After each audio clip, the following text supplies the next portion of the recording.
What up, everybody? Welcome back into another edition of the Final Whistle Sports Podcast. Yes, we did make it to back-to-back episodes. I know many of you, including myself, thought we might not get here this week, but we're back. The hiatus is over. We're legit. We're trying out a new day of recording, a little Sunday fun day action of podcasting. And what a perfect day to get into the swing of things with some crazy playoff basketball that ensued with the Sixers and Celtics. But Joe, how are we feeling? As a Sixers guy, you must have been sweating like crazy. We are on cloud nine right now, heading back to Boston for game 5. I'm just glad to not see the season end today. It was just impeccable. I mean, I know this wasn't the ending of the series, but it was the ending to the series if they lost today. But yeah, we're the vibes are high. We're feeling good right now. Just incredible stuff. Just incredible stuff. And yeah, no words to describe right now how I'm feeling about that 76ers game. Just that smile on your face says it all You to got the that to the right. people right now. You got But that let's right. let's let's dive into this one since it's most fresh. Sixers win 116-115 in overtime after blowing a Yeah. 16-point lead. Yep. Then they had to kind of rely on the James Harden effect at the end of the fourth, as well as in overtime. He finished with 42, 9, and 8, and the most pinnacle shot, arguably, of his career, hitting the game winner to put them up one with roughly, was it 13 seconds left, if I'm not mistaken? Around Might there. even been a little less than that. A I little think it less was. than that. Yeah. Yep. Yeah, but James Harden comes up clutch. Like you said, the series is over here if Boston somehow comes out and kind of reels this one in. It probably ends in 5 with my guess if Oh Sixers yeah. don't pull it out here. Oh Joe, yeah. just walk me through the emotions of this game because it had its ups and downs to say the least. Definition of the highs and lows of Philadelphia sports right there. You're talking first half, incredible ball. They come out on fire. They go up 9-10 at the half. You're feeling okay at least, right? I mean, I'll say it. I think most Philadelphia 76ers fans are saying this. I went into this game where like I'm smiling on the outside, like, yeah, this is great. But in the back of my mind, I'm like, well, you're going to lose this game. Like everything is on fire.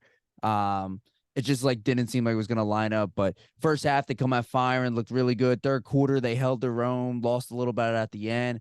And then the beginning of the fourth quarter, you kind of saw a little bit of the bridge crumbling, and you were like, oh shit, here is the typical 76ers once again crumbling in the fourth quarter. You lackadaisical defense, no hustle on balls. And then all of a sudden, PJ Tucker grabs this rebound and just gets a little layup and one. And that's what sparked him. He goes up, and you'll see it on Twitter. PJ Tucker goes up to Joel Embiid. He's talking about, you're like, what the hell is he saying? But no, he was hyped up. We got this. Get your head out of your ass. Let's go. Blah, blah, blah, blah. And hey, right from there, like, we get into overtime at least. Boston had a shot at the end to win it. They missed it. Marcus Smart missed it. And then they get into overtime, and we dwindled our way. And honestly, I really thought the refs missed a really, really bad call on Jason Tatum with a forearm to Tyrese Maxey's chest. And then that's when Jason Tatum ended up hitting a three. And I'm like, dude, no foul? Like, come on now.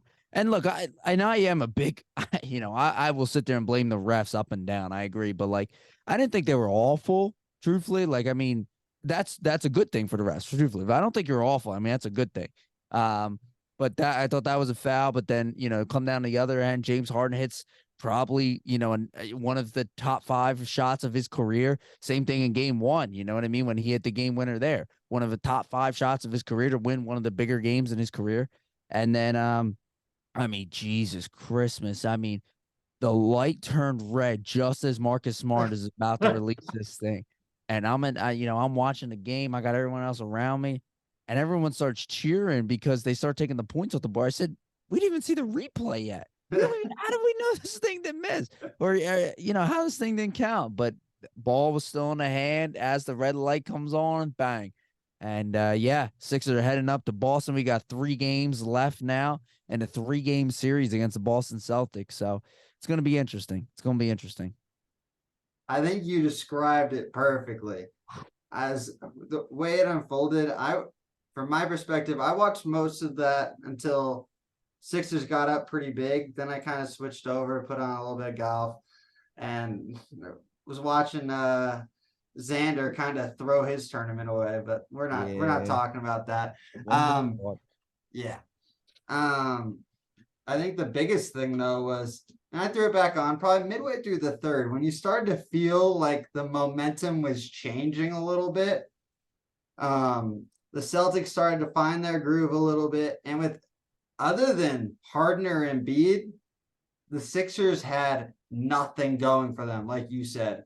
Like it was either them or that was going to be the storyline. Is that if they lost this game, is that Harden and Embiid gave everything they could, and they still came up short, which just showcases that there's nobody, no third option. And probably Tobias Harris was about to be in the media for a long time in Philadelphia for having that much money getting paid to him and doing absolutely jack squat in this Yeah. series. I But mean, that's been like a running theme over the last 3 years well, since he's gotten his contract, right? And yeah, now with the emergence of Tyrese Maxey, like I think Tyrese has now become that third option essentially for the Philadelphia he was 76ers. not very well good either tonight. No, no. But he did come up with like a big crucial basket in overtime, right? Like right out of play call, he went straight for it, gunned right at Jaylen Brown, slipped right by him, boom, got the easy two. I think that either got us up two or got us up one at that point, which was fantastic. Mm-hmm. But like I think Tobias has moved that role to the four spot, and I think a lot of the Philadelphia 76ers fans have accepted that now. Like, yeah, the man's getting paid, but like he's moved to this four role and he knows what he does. But if it wasn't for him in that net series, though, like we might not even be in the series right now. Right. He had a great series in that net series. So, you're gonna pay, you got to pay what you got to do it, fortunately at that time, and that is what it is. But you look at another guy like D'Anthony Melton, who just had nothing this game. Where game one, when they did win, he was literally the second hand man. If it wasn't for Right. D'Anthony Melton, they lose that game. So yeah, I mean, it was a good win for them, absolutely. And to now at least get out 2-2, I'm happy for right now because back of your head, you're just thinking and wondering, and it comes at a point of you lose this game, right? They're probably going to lose in 5. Then you're looking at this offseason and the questions that are going to be told and what's going to have to be done. Doc Rivers is going to probably get fired. Joel Embiid, what are you going to do now? Yeah. Tobias Harris, you're going to move on from. Is James Harden leaving now? Right. You're going to have to Maxey now. What are you doing? Like there would have been so many questions if they lost this game. At least now you're going to get the 6 at least now, right? And You've guaranteed another home game, which then you handle business and you see what happens in a game 7. Exactly. I mean, at least if they lost in 7, I could live with it better than if they lost in 5, right? Right. They tried their heart out. But yeah, man, it's going to be a battle, and I think we said it last week, right? Whoever comes out of the series is probably going to go to the finals, right? Sure. The clear favorite for sure in Yep. the East. Yep. I mean, they're loaded with superstars. They're loaded with superstars on this court. Jaylen Brown playing out of his mind. And I know a lot of people don't really think of Jaylen Brown as that superstar guy, but when it comes to playoffs, Jaylen Brown can hit some shots and big shots. Like Jason Tatum was ice cold today to begin the game. And Jaylen Brown held them together. Even Marcus Smart really is finding his shot in this series as well. And they're playing really good ball. They're a really good team based. Unlike the Sixers where it's more star-studded power to try to lead them through. But yeah, it's hopefully the next 3 games going to be a good series. It's going to have my emotions going up and down and my anxiety out the roof. But hey, that's what Philadelphia 76ers basketball is. So I agree. PJ Tucker was the biggest shot of the game, though. It wasn't even close. I just want to touch on that because I feel like he doesn't get that rebound. You're down 3. Celtics get to wipe another 20 seconds off the clock. It's probably a wrap because they probably get a bucket or a foul. And then that rebound just being the energy and the heart and soul. I think he's the heart and soul of every team he's been on, right? In Houston, he was the heart and soul. In Milwaukee, the heart and soul. In Miami, the heart and soul. Now in Philadelphia, like that man, he is the representation of the stat sheets won't actually show how much of an impact he has on the game. Couldn't agree more. Paramount. And then on your Maxey offensive foul call, right? If it should have been an offensive foul on Tatum. If he falls, does he get that call? I think if him standing up is the huge difference that he didn't sell it and fall down. Yeah, I guess you're right to an extent, but he also That, did even like stumble back. Like, you know, if yeah, you're but stumbling back, like the ref got to call something. But you would think the refs don't do that though. Every time it's a charge, the guy has to be on the floor, it seems like nowadays. oh, well, that was another thing. Marcus Smart originally called for a blocking foul, and Joel Embiid would have had an and one. No, they called a charge on the floor. No. It was no foul completely. That was, I think, the difference maker there because they only just counted Joel Embiid's just bucket. I'm pretty sure because at that point I believe they were down 3, and then they gave him 2 points, so we were only down 1. But I could have been wrong. I mean, but yeah, I agree with PJ Tucker talk. I mean, PJ Tucker is the the epitome of like getting all your guys together and working together as a team, like the leader of it. Right. Regular season wise, I was always wondering, like, what is this guy doing for this team? Like he's shooting like 1 for 4, like 3 rebounds and like 2 assists and plays 35 minutes. And you're like, Exactly. buddy, what are you doing out there? You could just get this cardio at your local Planet Fitness. But no, like this is the reason why they signed the man for $10 million is that exact moment in that fourth quarter and overtime, right? Like grabbing that rebound, hustling on the side, playing solid defense when needed. Like that little stuff is what PJ Tucker does. Same thing with kind of like Udonis Haslam, right? Doesn't really play, but he mentors a lot of these younger guys Right. Fulfill this position in the playoffs when needed. So yeah. Completely agree. So before we switch over to the other Eastern Conference series, where would you rank this now? James Harden has now done it twice in this series. Jekyll and Hyde effect. He's had 2 game winners, and then he's been the other 2 games. He's been absolutely abysmal. I think abysmal is actually being nice too, like off the face of the earth, like bad. How would you assess his series so far? Because when he plays well, y'all are getting the job done. If he even mediocre, they might even be more competitive, but they just haven't been when he's not there. Yeah. I would say I would still say he's still playing a very solid series. I'm gonna throw it back to you here because I only see it more from the Philadelphia side of things. So you're a little more the announcer. Do you feel that James Harden is, I don't know if petrified is the right word to use, or starstruck when Joel Embiid is on the court? I don't know if that's the right word to use here. Timid, I guess. I like timid. I think he's a more timid player. This is something that you saw in Brooklyn too.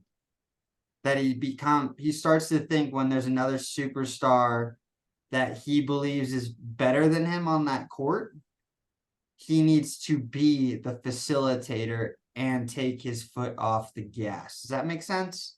Okay. Because like when he was in Brooklyn with Kyrie and Kevin Durant, he was the one that took the step back. I think he understood that you have 2 volume shooters there, and you would say statistically 2 better shooters at that point in their career in Kyrie and Kevin Durant over Harden at that point when the trade's made. Now in Philadelphia, you have someone who's on the rise and in the prime of his career in Embiid while Harden's on his decline. And you really haven't seen him try to put his foot on the gas or put his foot on someone's throat, like persona type deal, like he used to do all the time in Houston. Yeah. So timid makes sense, but I feel like also is that now because he's become so timid in these last 3 years or so, it's very hard for him to light the spark to get back into that mode. Is Is that that the case, or is that because he is that because is that because he just feels like I guess you're right, like he needs to just feel like he needs to facilitate. I think truthfully he knows he can still do it, and we've seen it this series, especially 2 out of 4 games now, that he still has that Houston Rockets spark. That's what I'm going to right? call it, right? Yeah, Like spark. Because that it is what is it the is. Houston Rockets spark now at this Yes. point. Um and I don't think the fans really thought he had it anymore because we haven't seen it. I Mhm. don't think even his teammates or even opponents thought he still had it. But truthfully, I don't even know if he thought he still had it. But I Sure. think after that game 1 series of dropping 45, I couldn't tell you the last time James Harden dropped 45 points. Right? Yeah. But Then what would you so how would you frame games 2 and 3 then? For me, that's my next question, right? Like, because even in the Brooklyn series, right, he had 2 games where he was solid and 2 games that he was very below average. sure. That so you're not seeing it consistently. You are seeing it, you're seeing it more because Embiid didn't play 3 and 4 of the Brooklyn series, right? Yeah. So you've now seen it three out of the 4 times he's played well. He's had Embiid there once. Mm-hmm. So how do you We've said this countless times here in Philadelphia, right? And we've said that if Joel's not on the floor, the ball gets facilitated a lot better. And James Harden what is able to play like that scoring point guard role, but still able to facilitate like he can do in general. So it's like the added bonus. do you think because it's the driving lanes are pulled away because Embiid takes the whole block basically? I don't think it's the driving lanes. I think it's the stopping of the offense almost completely because Joel needs to post up somebody. That's Hmm. the issue. And Okay. it's so So you think that incomplete. it's more fluid when it's Yes. Now, if Embiid's you go off the back and watch floor? that game 1, right? The Sixers are like flying left and right. James is driving the basket. He's making these threes, passing left and right. Game 2, Joel comes back. Joel doesn't look great, right? First game back with the Of injury, been course. off for 10 days, 11 days, whatever it was at Where that. we thought you already steal game 1, you Yep. shouldn't have played him in game 2 in the first place, in my opinion, but that's for Sure. you. Sure. And truthfully enough, I mean, we said it here. Game 2, they were going to get hammered anyway. I don't really take too much from that one. So you Right. move that on, you burn the tape, and you move on to game 3. Now, game 3, he played terrible. He lost us that game, truthfully. Shot horrific, played terrible defense. Yeah. It just felt like we were never in that game. Never in that game. People were Hmm. missing left and right. But like that's kind of what you're getting with James Harden right now. Typically, he's either gonna win you the game potentially, or he's gonna lose you the game. There's not really a medium with him in this playoffs right now. No, there's not.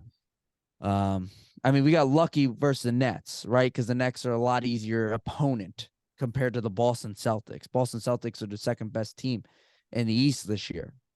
Um, now the first best team in the East right now. Well, think about it. You guys got the easiest first round matchup out of any of the NBA teams this year. Yeah, I agree. I agree. You got a Brooklyn team that is in the postseason because of what KD and Kyrie did the first half of the year. Yeah. And Bridges held 50-50 just to get him to where they were. Correct. Yep.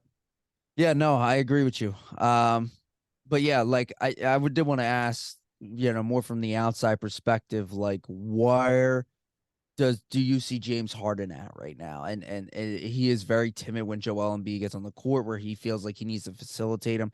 And they had a big meeting, I think last night or 2 days ago when they were watching film. And I was reading on Twitter that like a lot of people I think were kind of vocalizing about other individuals and their playing performance and this, that, and maybe Joel kind of told Harden, like, dude, you are it this series right now. Like, I know I'm the MVP and I know I can get my buckets. And he did today. I think he had Yeah. 34, 35 points Yeah, he today. did. And he had 30 in the last game too, in game Yeah. 3. Like, he's still going to get his. But, like, if James Harden doesn't score, I think over, 25, 30 points in this series, they're not going to win the game. They're Right. just not. Unless Maxey somehow goes off and has 30. But Maxey and the Celtics got Maxey's number right now, so he hasn't been playing well much at all. But yeah, Agreed. timid I think is a good word to use when him and Embiid are on the floor, especially in this playoff game.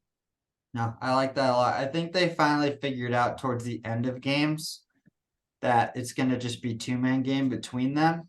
Yeah. So that I think that's helped them down the stretches of games when they needed it. Like today's game was, I think they really unlocked something moving forward if the game's tight. Like you will not see Tobias Harris, Maxey, or PJ Tucker touch the ball unless they get an offensive rebound. Or if it's an open 3. Like that's what it looked like towards the end, especially in the end of the fourth and overtime. Yeah, like I would definitely think Tyrese Maxey could still potentially touch the ball. I don't think Tobias Harris PJ Tucker's not. If he touches the ball, he's going to hand it off anyway. So Right. yeah. Okay. I like it. But you're a happy Sixers guy right now. Tuesday's Yeah. good. Play again on Tuesday now? I think it's Tuesday. Yeah, I think they're just Tuesday back night. to backs right now. So yep, I think Tuesday it is. All right. I'll be interested to see how that unfolds. All right, let's jump to the other side of the East. Let's talk the Knicks Heat series now, right? Kind of been a tale of 3 games so far. The Heat have been dominant with Jimmy Butler on the court. In the one game he didn't play, they kind of just let that game get away. Like I'm surprised this is not up 3-0. Like the Knicks had to do everything in their power in game 2 to even up that series. But you are seeing a Miami team really showcase what I always thought they were going to be this year, which was the true dark horse in the Eastern Conference. And they're starting to click at the right time. And Jimmy Butler is the second coming of Michael Jordan in the postseason. It is just something crazy. I know that's outlandish of a statement, but the man just plays on a completely different level from regular season to postseason. Like regular season, he doesn't care about his numbers. He knows that he's just going to make sure his team's confidence is there going into the playoffs. And then the man's been on another level in these playoffs. It's absolutely phenomenal to watch. Oh yeah. I couldn't agree more. I mean, the Heat, Tom Thibodeau, if he had a dream up a team of what he wants to coach, it would be the Miami Heat right now. Without a doubt. You have a dog in Butler, right? And then strictly a defensive team, and a team that's able to run down the court and bang home threes when they can, and good fast break. They want to move. This is what the Miami Heat is, and it's what he wants the Knicks to be, but I just don't think that's what the Knicks are going to be able to do. I think the Knicks are still like a year or so away. They don't have the personnel for Correct. Tibbs' Yeah. vision. Like they're just not there yet for me. Like I think we said, like the Heat probably should win this series, and it looks like they're going to be on their way, especially when Jimmy Butler plays. But like a Julius Randle and Brunson's a great 1-2 punch, but like if you had to look at the 1-2 punches in the East, like they're not top 3 in my opinion. But yeah, I think the Miami Heat just play really good team basketball, and that's why they're able to beat up on this Knicks team. And they got essentially home court still. Game 4 is going to be in Miami still. I just don't see them losing. I mean, if they get to 6, I mean, good for the Knicks, but I would be shocked if they do. So, you think Miami will close it out in 5? yeah, I think they could maybe close it out in 5. I mean, if it goes back to Miami, good for the Knicks because most likely they've won on their home court. I mean, I don't think they're gonna win Game 4. Yeah, I don't think so either. I think they're going to be down 3-1. Yeah, for sure. But I think if it goes back to Miami, I'm good for the Knicks, but I don't think they're gonna leave Miami or South Beach at that point with a win. So and going to Game 7. I mean, Butler's been going off. I mean, it never comes down to shooting percentage for him, right? 9-12 last game, which on paper doesn't sound really good, but 10-11 from the free throw line, and it's just what he does off the box score, right? Like on the defensive side of the ball, rebounds, 50-50 balls, he's all right there, Bam Adebayo with a solid game, a double-double, good for him. It's just like little stuff with this team. I mean, they're definitely missing Tyler Hero, though. I will say that. Hero and Oladipo, and they're still kind of Yeah, showing out. They're two best real offensive players off the bench. yeah, agreed. And I mean, but you see it in the percentage of 3 points, right? Shot 22% from three. I mean, that's Well, they had their worst statistical offensive game percentage wise the entire year. They said it was something like, or it was not like the entire year, okay. but like one of their 5 worst games, and they still won by 20. Like that just speaks Yeah. volumes about this squad. Yep. Yep. So yeah, I think it's I think when buckets didn't play, they got a little bit lucky for the Knicks' sake on that game 2. But like you said, like they only won by 6. I think I think we were on the podcast when they were playing. Yeah, we And were. We were and the recording that night, and the yeah, Heat and the were Heat were up when up. we got off. Yep. And Knicks closed it out at the end. Good for them. But yeah, like I said, I think if it goes 5, maybe 6, if the Knicks get a win back in New York. Well, I think it's just so ironic with Jimmy Buckets going against Tibbs, especially everything that they've been through with first Chicago being him Yeah. being the young guy but learning under D Rose and Tibbs, and then the Minnesota situation, how that just completely blew up for that group with Wiggins. I think it was Wiggins, Cat, Butler. I can't remember who their point guard was. Jeff Teague. Jeff Jeff Teague. Teague just Yeah, came out of video. did you see Jeff Teague? That's what I was trying Yes. to quote you on, Jeff Teague. Yes. Did you see Jeff Teague had no mercy in that story. Oh man, That that was is just like great. everyone's having a full practice. Jimmy Butler's just comes in 3 days late to training camp, and he's just getting warmed up, getting stretched out. They're all already doing practice for about 15 minutes. Tibbs calls scrimmage. Butler hops up and just like, all right, let's do it. And then he said, I'm not playing with the starters. I'm going to take the bona fide Bad News Bears group and freaking Uh-huh. smoke y'all. Yep. And he did it too. And then Teague And was trying to then, get the ball to Cat. And Butler was like, this man ain't gonna be shit, and got blocked. And Teague's like, Cat, you gotta beat that man. He's bigger than you. He's like, I give me that ball. Yeah. And then he yammed it on or something like that. But he goes, Butler wasn't scoring, which I think that's what we all thought. Like Butler was just getting buckets out there. No, he was diming left and right, getting rebounds, throwing up the court to these guys, right? And they win the game. The best of them all was after the game, Butler runs out to the locker room, and they play their next game, and they go, Butler, we want you again. yeah, And he's gone, and he's on ESPN with Rachel Nichols already. I think that was already on Rachel hilarious. Nichols roasting what he had just did to his own team. Yeah, that was it for me. I love that. I was like, this is Just the great, man. definition of a savage, Jimmy Yep. Butler is. Oh yeah. Oh yeah. But yeah, like you said, man, prime time when he comes in playoffs, man, he's a different character.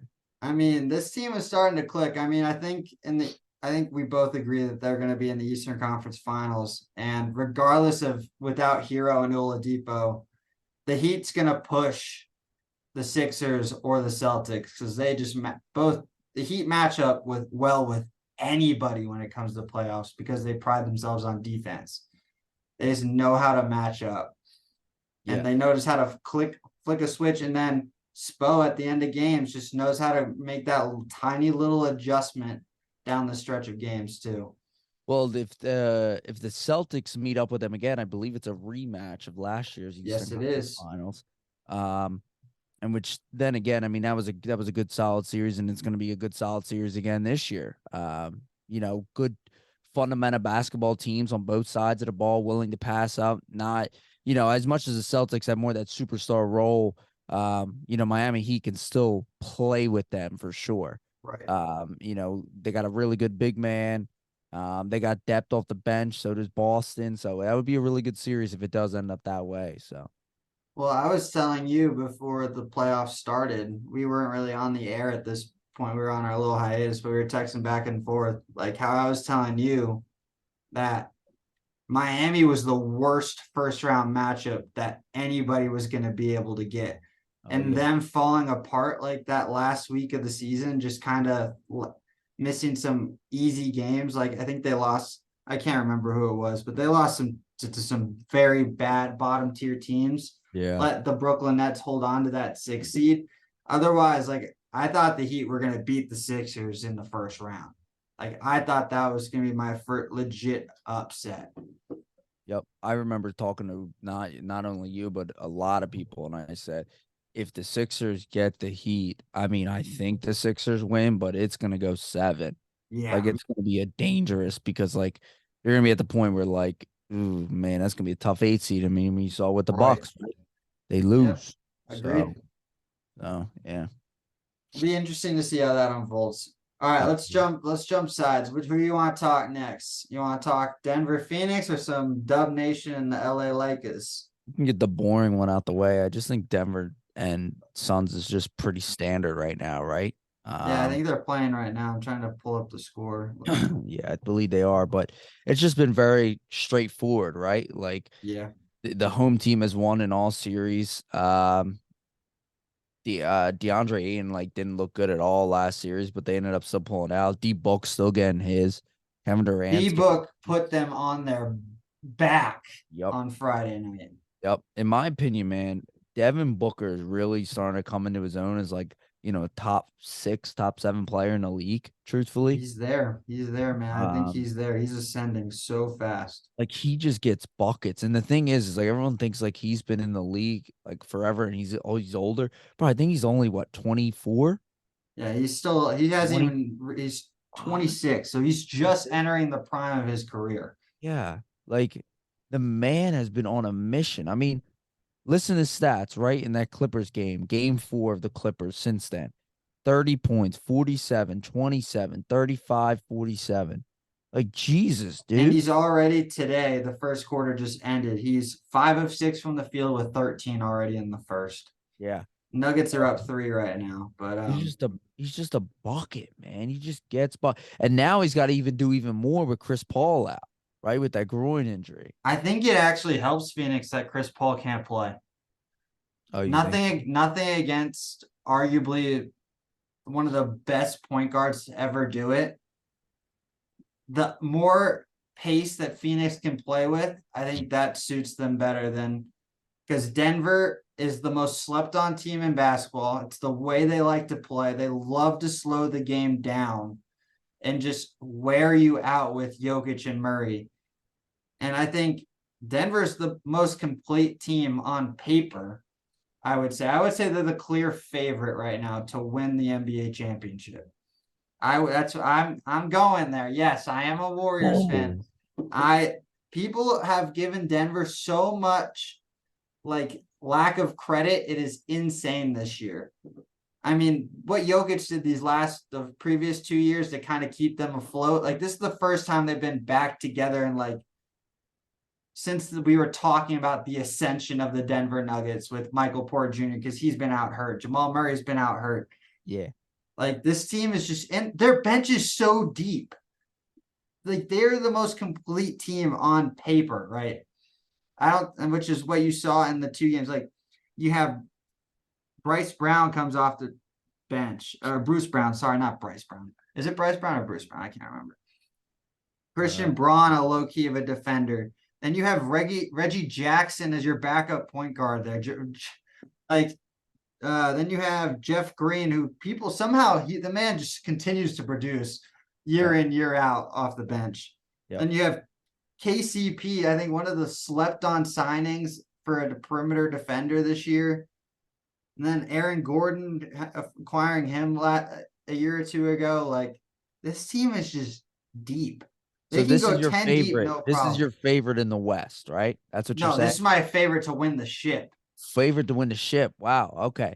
I'm I gonna would completely disagree, and I think they're like 4 or 5. I okay, think they're behind sitting who? back Behind further. all right, you I would you would take put the Phoenix? I'm taking the Celtics over them. Okay.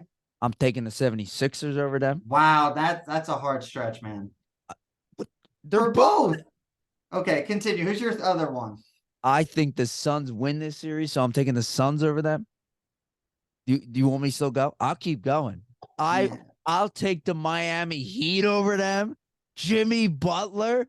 He's Michael Jordan to play. Let me keep going. Hold on, I'm not done. You have them like as the worst team in the playoffs, just ahead of the Knicks, don't you? And I'm starting to change my mind here, even though I said the Warriors in 5. LeBron is back, dude. He is back. I know. LeBron is back. The Lakers are back. AD's going off. There's no stopping AD. I think the Lakers are better than the Nuggets. It's over. It's over. Jokic is done. No way, man. I think they're the favorite. No, I told you 5. LeBron James, nobody's beating him until I see somebody beat him. And he's not getting beat right now. I told you, LeBron, I'm still taking the Suns. I still think the Suns, without Chris Paul, is a better team than the Denver stinking Nuggets. I take the Celtics over them. I'll take the Sixers over them. And I'll take Miami Heat. Wow. I'm taking them. That's crazy. It's only one team. I would right give you the Celtics, and that would be it for me. You're a bum then. You gotta listen. No, I'm not a bum. I get the Jimmy. You're just on the Jimmy Butler high right now because we just talked about him. All right. And then when it comes to your Sixers just pulled out one out of their rear end. So let's be honest here. Yeah, but you got to think these two are battling right now, these two teams, right? Yeah, and that's why, and then they're going to go through another battle in Miami. Okay. That helps Denver. How's that help Denver? They're going to have to go up against the Lakers, potentially, or the Warriors. Which one? Aaron Gordon can match up with AD. Uh-huh. You think so? I don't think they have someone that can guard Bron.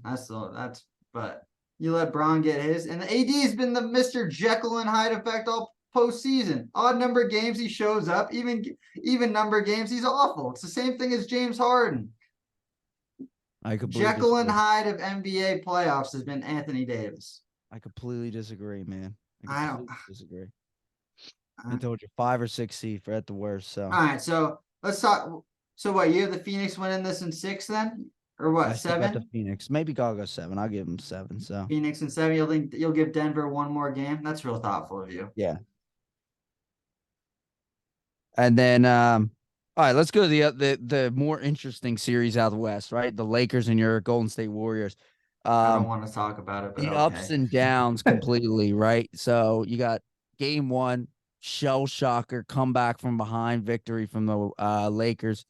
And then game 2, the Warriors come back at home. Good for them. They actually pulled the dub out. And then game 3, Lakers come out. AD has another great game. Bang. It's when AD has these great games, Warriors lose. But when AD don't have good games, Warriors win. What's going on with that? I mean, we're the smallest team in basketball. Let's be completely honest how this works. We are the definition of small ball. And with us not playing Kavan the last 2 games in the starting lineup, we just get that much smaller, right? He's sick, right? Illness? Yeah, he's been dealing with a bug, yeah. Mm-hmm. I wouldn't be surprised if they give him a go tomorrow to start. You went with it in game 2 because your hand was pretty much forced that he was going to barely be able to play, if at all.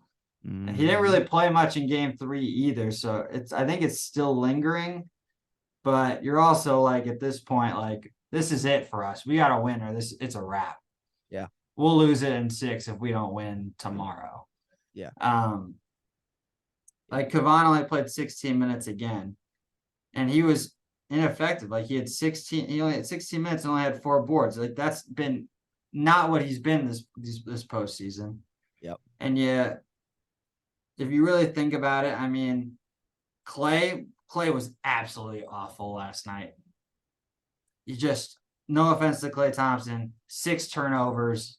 The man just could not figure out the flow of the game. And I know this is a huge series for him going against his pops' team, but you could see the emotion got the better of him in his homecoming last night. Mm-hmm. He was rushing shots. He couldn't figure out the groove of the game, the pace of the game. LeBron didn't even take a shot till midway through the freaking second quarter, and you're up 11, and then you let them go on a 30-8 run. Mm-hmm. I mean, I love Steve Kerr as a coach, but I was screaming at him to call a timeout. I was screaming at my TV, and I don't do that anymore. I've been a very humble fan with this You. team because we've been winning a lot. I was screaming a lot today, so Well, yeah, but I was screaming. I was like, he's got to call timeout. He's got to call timeout. Like, he let that run get way worse than it needed to be. He would not figure out a way to stop the bleeding because he put trust in his team instead of thinking of the mind of a coach. He yeah, put it in the trust of his players, of the greatness that is this team, right? And the yeah, core group of Draymond, Steph, and Clay, which is a fair assessment, sure. which I will give. If But there's from a a trio to do it, that's the yeah, trio to that's do the it. You know, trio.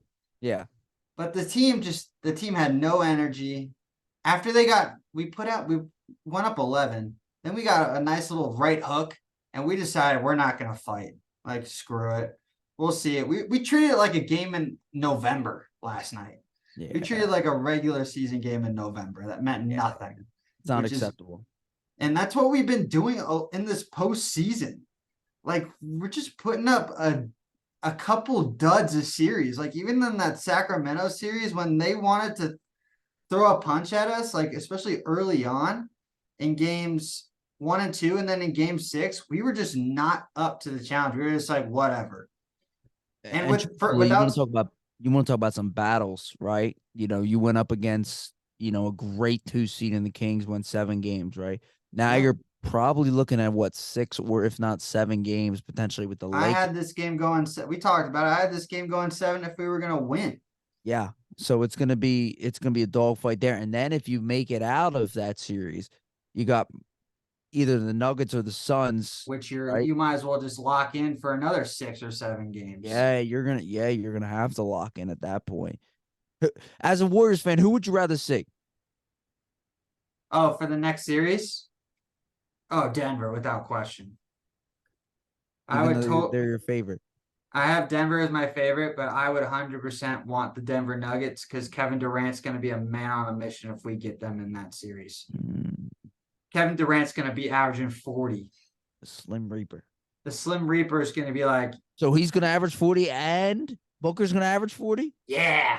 I mean, that's what they did basically on Friday night. They averaged 40 apiece. They combined for like 86 points. It's the only reason they won that game 3 was because those two went absolutely ballistic. Great stuff. That's what I love to hear. I mean, I wouldn't be surprised. No, they will both be averaging probably 35. Because we are the worst. I mean, the Kings are the worst defensive team in basketball. We are not very far behind.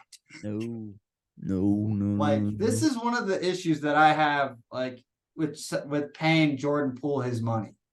Like, you let Gary Payton walk early when we got him back now via trade, but you let Otto Porter walk. We let all of our defensive 3-and-D guys walk because we had to pay Poole.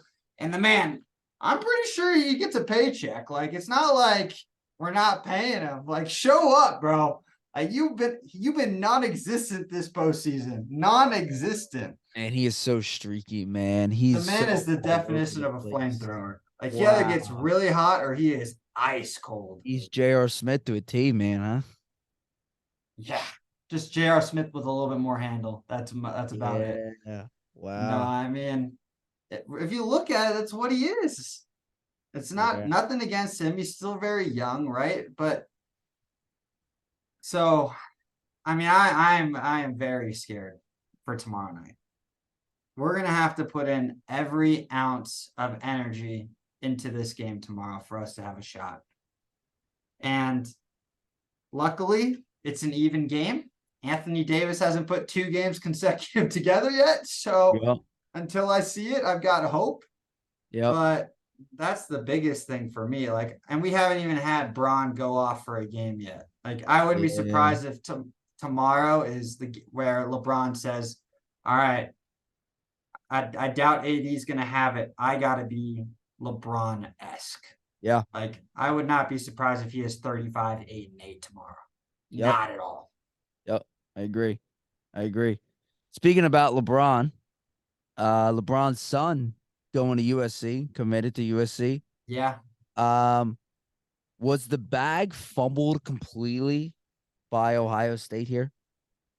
Oh, yeah, without question. But they're not a basketball school. That's why I didn't go. They're He was not a not, football school either, right? huh? They're not a football school either, right? Ohio State? Yeah. Not anymore, apparently, according to Michigan. Yeah. No, Um, but I mean, they've been so bad at college ball in recent years that like they didn't even make the tournament. I think 2 out of the last 3 years, and that's saying something and for then a they brand like lost. them. Weren't they the first team that lost to Oral Roberts that year? Yeah, the year that they Yeah. made it, they were the reason Oral Roberts became great. Yep. Yep. Yep. Yep. Yep. So I mean, they're extremely hit or miss. I know it came down to USC, Duke. Oh gosh, what was the other school? It's gonna bother me now. I mean, I like the choice of USC. Stay close to back where, I home. think that was a big thing. Stay close to home. Yep. He's been I'm okay playing with in that. that gym for a while because a lot of Mhm. Sierra's like big time games or like showcases are at the Trojans hosted or if it's at UCLA. Yeah. Yeah, I Um, like the move. Stay there, get a year. He's leaving after a year, right? Like yeah, I he's don't see him projected a staying. top 10 pick right now before Yeah. he's even going in. And the And biggest thing, arguably, he's the best defender in this class, which is what's gonna be his calling card, I think. I think USC actually might hurt him though, because he's going to be the third option on that squad at the mm, guard position. It's going to be interesting to see how Andy Enfield kind of lays them out if he puts all three of those guards, because they got the number one overall recruit too coming in at oh, USC. okay. Okay. So, and they've got their perennial all Pac 12 guard coming back. So USC's got some pieces. I Got think some that was balls. another big thing is that they might. This is a team that can make some noise next year Okay. between the three of them. But I Okay. wouldn't be surprised. Their head coach has a lot to figure out because if I were them, you play all three of them, right? But you go smaller and you play two guard, and then you go two bigs, or you Yeah. go play some small ball. Like that team Mhm. loves to run and gun anyway at USC from what he used to do at Florida Gulf Coast, right? So Yeah. Yeah. Yeah. I'm not surprised. I like the move. I don't think Duke was really in the calling cards now with Coach K out. So I think that kind of swayed him away. It would have been interesting to see. I would love to know if any of the teams in Europe offered to pay him Probably. because that would have been an intriguing move for him to go play actual pro ball. Because I think the G League Ignite crap isn't working. Because you just go off the grid for a year. No one knows what's really going on unless you're a true basketball like diehard until you come back into the draft. Like Yeah, that, I think that's the key word when you come back to draft because like scouting or scouts know still. So like as the viewer, as the fan, yes, you're not getting that name recognition, then I guess would be the word. yeah, But but like at least in college basketball, you're getting some sort of name recognition or publicity on the social media of ESPN or Bleacher Report or something of that nature. right. Um, so yes, I do agree with that. I do agree there. Yeah. So I would have liked to maybe see, I think that would have been really intriguing if one of like the top teams in Europe were like, all right, we'll bring them in. But that's not how everything works. Because I mean, a lot of these guys that have come over from Europe have openly admitted that playing in Euro league's harder than the NBA, based off of how the rules are completely different over there. With you can back tap. There's a lot more. The game's still a lot more physical. Yep. Like there isn't that defensive 3 seconds. So like if you can't shoot the ball, we're just gonna load up the pen and dare you to shoot. There isn't that in the NBA with how they kind of want to showcase scoring as much as Yep. possible. I don't know. I think that would have really helped his game potentially grow, especially with the Pac-12 kind of really in a real uproar. There really isn't outside of Well, UCLA and USC. There really isn't much there right now at the moment. are they still in the Pac-12? Yeah, they're in the Pac still next year. They don't move over till the year after. Okay, just want to make sure. Okay. Because if Okay. it was into the Big Ten, that'd be a whole nother story. I would have loved the move. That would really push your limit going to USC and having to do all that travel, stuff like that. But they should have went to the Big East. That's where he should have went. And he should have went to school. He should have went to a school in New Jersey, North Jersey, Pirates specifically, and the Seton Hall Pirates. Oh man, the man would have looked great in some royal blue. Off the top of your head, best Seton Hall college basketball player. Oh, best player? Yeah. Probably Shaheen. Okay. Shaheen I don't know Holloway. him, but all right. He's the coach now there. Wow, good for him. It's not. I'm trying to think of like one like. I wouldn't give it to Whitehead. I wouldn't give it to. Oh, I loved Whitehead. I wouldn't give it to Powell. I loved Whitehead too. Man was a dog. But Duke ball. Loved it. But I like Shaheen a lot. Plus, I mean, Shaheen wasn't even on those teams that went to the Final Four back-to-back years either. Oh, really? Okay. No. Okay. So, all right, what you got? I'll throw it right back at you. Give me a Penn State guy. Dude, they sucked. They still suck. Hey, you guys played really well this year. Yeah, we made a little comeback this year. Yeah, I don't even know any. We had only one guy. I forget his name. He was a shooting guard. He got drafted in the second round, but that was about it. I didn't really know it. Oh, well, Stevens. Oh, I said the wrong guy. Damn it. Oh well. Stevens. It wasn't Shaheen. It was Terry DeHeer. Larry? I got the names mixed up. Lamar Stevens. That's what it was. Lamar. Yeah, Stevens. he plays in Cleveland now. Yep, that's him. He plays in Cleveland right now. Yeah, he was pretty good. I liked him watching him, man. He was a good baller. He could ball a little bit, but yeah, there's definitely better.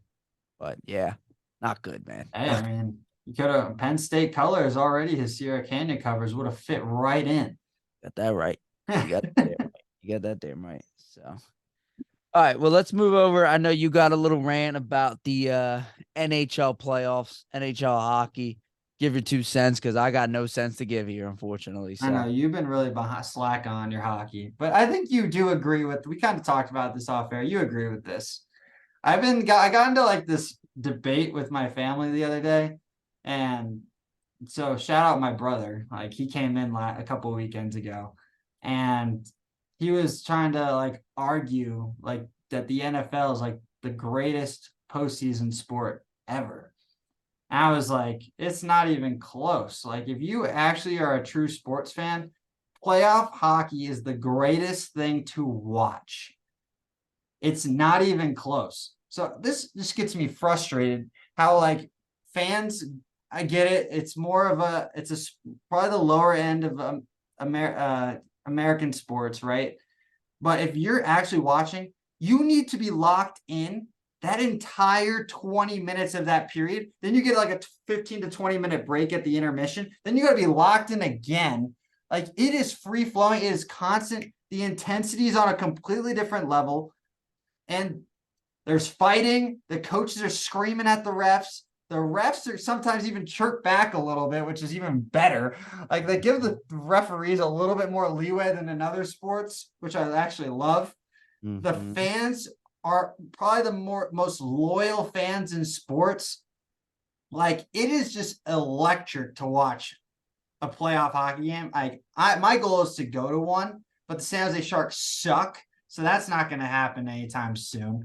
But I went to a couple of Golden Knights games, regular season, and like they make it a whole big thing. Like it is an entertainment night. Like the pregame, into the game itself, intermissions, like they go the whole 9 for this stuff. And when you're the home team, like if you're a road team walking into a home arena, like you are intimidated. Like Carolina, arguably today, just as a perfect example, we're arguably the best team statistically watching in the playoffs so far. And they went into the Peru right on cue, where the Seton Hall plays. You see that little connect I did there? The Peru was absolute Prudential Center. What do they call it? They call it the Rock. It's called the Rock, but the Prudential Center, I just call it the Peru for short. Yeah. They call it the Rock. That place was absolutely nuts today. They couldn't have cared less that they were down 2-0. And the Devils scored first. They scored like 3 in the first period. And they won the game like 8-4. And you see Carolina coming off the ice just like mentally shook of what just happened. You definitely heard some people talking about those players' moms, which is completely wrong. But like, that's also the love of it. Like, you get to talk a little trash, and like the place was insanely loud. I don't know. I just love playoff hockey. That's what I just gotta say. And my brother can go shut the F up. He's an idiot. He's also a Kings fan, so I can say that. But playoff hockey is the best thing to watch, and it's not even close. I don't even think I even used any statistics that back my argument, but that was just passion. Not one bit. Not one bit. Not one bit. All right. Am I on an island here? Or are you kind of the same with me? I partially agree. I mean, I think I've had discussions with you. I've had discussions with other folks, right? Like, if you go to a game, like, hockey's definitely in the top 2 for me. Out of the 4 major sports. A game is nuts. Yeah. Like, I still think basketball for me is just, I think it's more because I like basketball more. I think it's basketball's number 1. And I'm saying going to a game, right? So basketball's 1, hockey's 2. Hockey's just electric to watch because you just have stuff going on nonstop. Mm-hmm. 3 is football and 4 is baseball. But when it comes to watching on TV, I always say NFL is leaps and bounds ahead of anything and anything. Okay. I will rather sit in front of a TV and watch 8 hours of commercial free. I'd rather watch that. And then for me, it's probably basketball, baseball, and then hockey. But yeah, when it comes to a playoff, I've never been to a playoff atmosphere game, but I've been to playoffs in every other one. Have I? Yeah. I'm trying to think. Oh, Flyers are by you, right? And so yeah. I would say football is still number 1 for me. I can wholeheartedly disagree, but that's okay. I think one's still football for me because you have one game and one game only, and you have to put all your heart into one game. And where hockey is kind of similar with NBA, right? Like, you have 7 games potentially to win a series. Same thing. I just love the unpredictability about it. Agreed. Like, yeah. There's so many more upsets. Like this year, that Boston team that was clearly the best team in hockey, and it wasn't even close this year. And Florida bounced them in the first round. Like that's stuff you don't really get in the NBA or like in the I completely NFL. agree with that. I completely agree with that. The unpredictability. Same. I mean, that's even worse. Kind of like what baseball is, right? To an extent, right? You get a little more the unpredictable side. I agree. Hockey though is very, very unpredictable, right? And you don't know about half the players, so it's great because you're just like, you're saying some Russian or Canadian guy's name, and you're like, yeah, you have no idea who he is. You're celebrating like that he's the greatest thing since sliced bread. Yep, absolutely. Yeah, I agree. But yeah, no, I think you're right. I think playoff hockey is definitely 2, 3-ish area. NBA has his ups and downs a little bit, right? I think NBA could almost slide to like 4 sometimes and 3. It really does. The first couple games, it's like, oh God. But like, you can honestly just watch the last 4th quarter or just watch the last quarter and still be okay. Now, baseball, if it gets deeper, it gets intense. Yeah. Like that Phillies run last year, like you weren't moving from your seat in most of them games. Right. But I think if it's like watching outside of your home team that you like or the team that you watch, then it's kind of tough for baseball and it's kind of tough for hockey to an extent, I guess. Yeah, from a neutral perspective, if you really don't know the ins and outs of hockey, it's hard to really get your mind locked into it. Now, time out. Now, is that a marketing from the NHL? Is that tough on them? Because like I think so. Yeah. I think now what they're doing now with ESPN and TNT having the rights, it helps. Yeah. Because now you're on the same really wavelength of the NBA.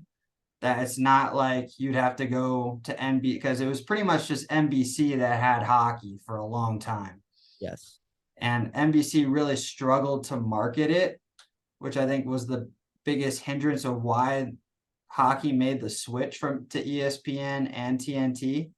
So I think this move really helps them because Turner and ESPN are really all in, which Mhm. kind of helps. So Yeah, because if you think about star-studded names in both the NHL, MLB, and NBA, right? I think NFL's still the mecca there, of course. yeah, you're gonna lean Um, NBA second for sure. yeah, I think NBA is going to be second, right? If I go up to somebody in the random street, hey, do you know LeBron James? Yeah.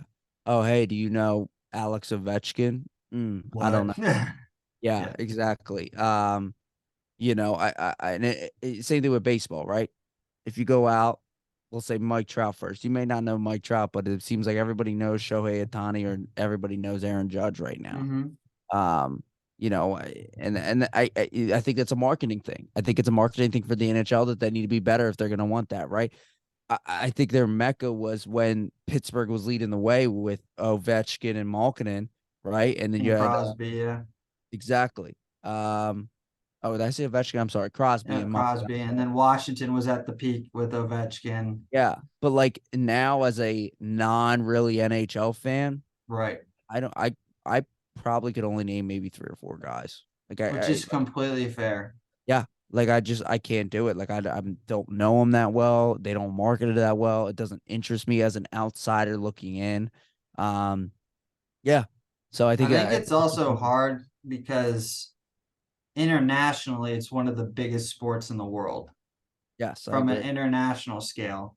But from an American scale, people just aren't bought in. Just like with soccer, right?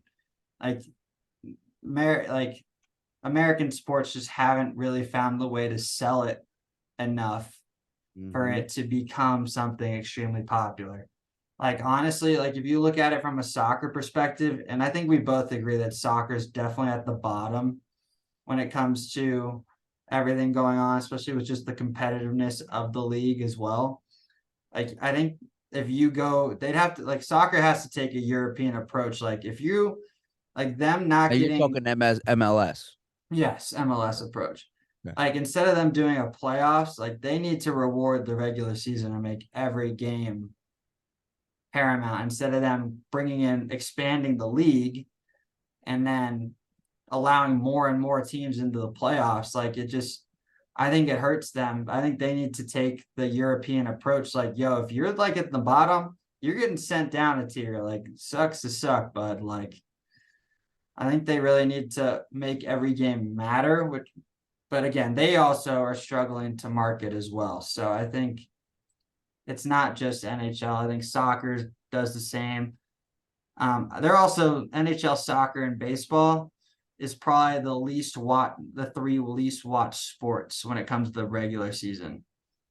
Like, I think that's another thing that they can't really get people to buy into a regular season game. Like, you can't for playoffs is completely different, right?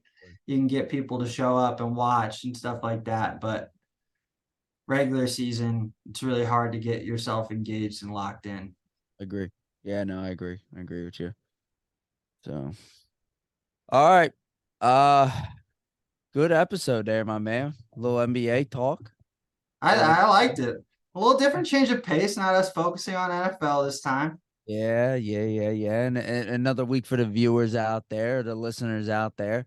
Another week in the books. We're gonna be back next week, maybe next Sunday. Actually, next Sunday is Mother's. Is it Mother's? Mother's Day, we will not be recording next Sunday, Yeah, that's probably. gonna be a no, dog. Sorry about that, we'll folks. we'll We will record pick. that Monday or Tuesday We after will Mother's we Day. will pick a different day there, folks, because the mothers is always going to be the important one in our lives here. Absolutely. Shout Um, out to both of our mothers, by the way. So exactly.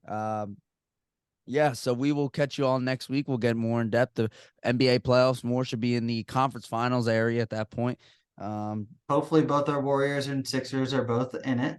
I would be Otherwise, ecstatic. we'll both be depressed. Yep, I probably will be depressed either way. So I mean, Me let's be me me honest. too. So it's Yep, okay. yep, you got to think about that. Yeah, we'll get into some more storyline talks, and we'll go from there. So, yeah, it was as always, folks. Take it easy and have a good one. Have a good one. Happy Mother's Day to all the mothers.